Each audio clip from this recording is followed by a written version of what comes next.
Hey everyone, it's Lillian here, the Postmodern Mom from the Postmodern family. This week I'm going to chat with you about back to school and in general some parenting tips and as a mother what I've struggled through and also some suggestions for you as you're trying to figure out parenting. I think there's such a joy in keeping a good home, watching your children grow up, in cooking and cleaning and supporting your husband. So first of all, I'm Lillian. I'm an American living in the UK, and we are a traditional family. We live a traditional life, and I encourage you to subscribe. I don't know about you, but this is back to school week, actually. One sentiment that I see a lot floating around on Facebook in general and mom circles is that they are so relieved and so happy to have gotten rid of their children and sent them to school and not have to deal with them all the time. And one of my problems with that is that I feel like you should enjoy your children and you should have trained them so that they don't bug you, so that you're eagerly looking forward to the time where you end up sending them for 8 hours a day to a school, or however many, 6 hours to 8 hours a day away from you. I just wanted to give you some advice on how you could possibly train your children up so they don't irk you and they don't bug you, and that you enjoy the time you spend with them, so that eventually you'll feel sad that it's time for school and you'll feel sad that they might have to go away. As a homeschooling mom, I see my children all the time. I don't send them away for hours and hours. I do get out of the house in the evenings sometimes after they go to bed for my choral conducting job and some photography gigs and mums groups. Those are very important to me, but on a daily basis, I basically stay and take care of the children and make sure the chores are done in the house and all the shopping's done. But I want to tell you a little bit about how we raise our children so that they aren't people that we find annoying. So when Felipe and I were 2 years married, he bought me a puppy. It was the first time that I ever had a dog. I never had any dog or cat pets before, but I had turtles and birds and etc., fish. But Felipe, on the other hand, he had 2 dogs previously and has experience training dogs. And his dogs were very obedient. When we met, I met his 2 dogs, and they were boxers and absolutely adorable and very well behaved, which is kind of common here in the UK, but it's not common at all in the US. I was playing with the puppy. We named him Fabius, and he was jumping up on me and licking my face, and I thought it was so cute, and I was patting him, and I was on the floor with him. And Felipe said, "Don't let him do that." And I thought, why not? I mean, he's a cute little puppy and he's being adorable. He's not knocking me over or anything. Well, he was going to grow to be a medium-sized dog, about 40 to 50 pounds. And Felipe said, if you let him do that as a puppy, he's going to want to do that as an adult dog. And therefore, he's going to knock you over, he might hurt you, and we don't want him to create bad habits, especially when you start at a young age. So similarly, children, starting at babyhood, they can learn habits and to know what they should do and what they shouldn't do. And if you train them properly from a young age, then they won't do these bad habits as adults or as young children. And here's an example. So I see a lot of parents let their children put their feet on the table, like they're babies, and they're kicking their feet up and their feet get on the table, and they think, oh, that's so cute.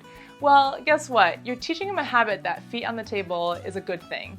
And it's going to be hard to change that kind of habit later on as they're growing. Our daughter has the bad habit of sitting on her feet, and we didn't fix that and we didn't catch that until recently. She's 4 now, and so we're trying to fix it now, and it's just like every time we have to remind her, no, sit properly, sit properly.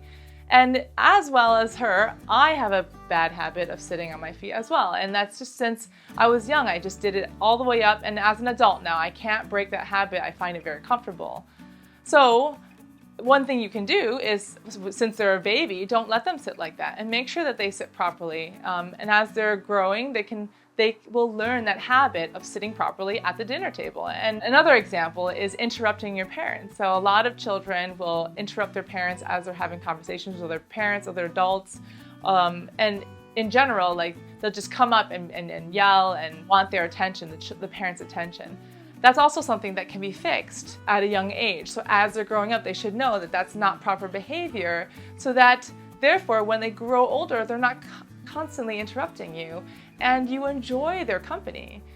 So I hope that you'll be encouraged that this is something that you can start implementing today. Even if your child is already 11 or 12 or 16 or 18, maybe just helping them realize that there are certain behaviors that they should be doing and certain behaviors they shouldn't be doing as adults, and therefore start them young.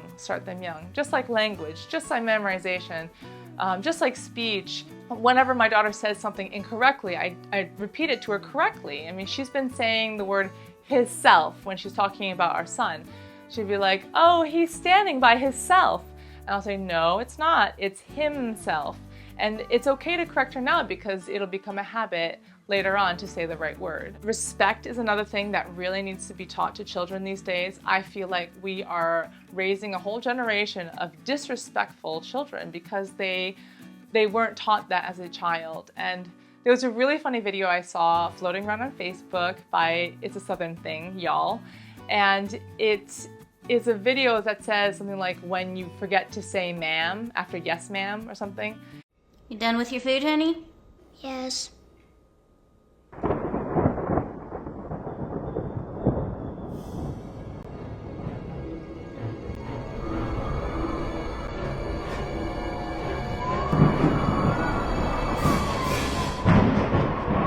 Yes. What? Yes, ma'am. Thank you. It was really funny, and it just reminds me that children should be taught how to be respectful as well when they're speaking to you. For example, if I ask my daughter, do you want some more chicken? Instead of saying no, she needs to say no thank you, or no ma'am, or no sir, depending on who's asking her. And although it's a very southern thing to say ma'am and sir, I do find it very respectful, and I think it is a lovely manner to be teaching children. So I would recommend that you think about that. You don't want them to, when they respond back to another adult, to sound disrespectful. So it's always good to train them young about being respectful. That's all I was gonna share with you guys this week. I'm sorry that it kind of turned into a rant, but I hope that you guys are encouraged that your children can grow up to be people that you want to spend time with as children too, that you can enjoy spending time with them, so that when school comes, you might feel a little bit sad or sorry to see them go to school for 6 to 8 hours a day. That time with your children is so important. You're the parent, you're responsible for imprinting them with the right character. And instead of farming them off and saying, oh, well, the school will fix that. They'll teach them how to sit properly at the table, or they'll teach them how to be respectful. That's not the case. And they don't have the resources. They don't have the ability to do that. They have one teacher to 20 to 30 students. It's very difficult. I just want to encourage you. I hope this was encouraging. Thanks so much for watching this week. I encourage you to subscribe to the Postmodern Family, and you can follow me on Instagram at the Postmodern Mom. Thanks for watching. Bye. I think there's such a joy in keeping a good home, in watching your children grow up, in cooking and cleaning and supporting your husband.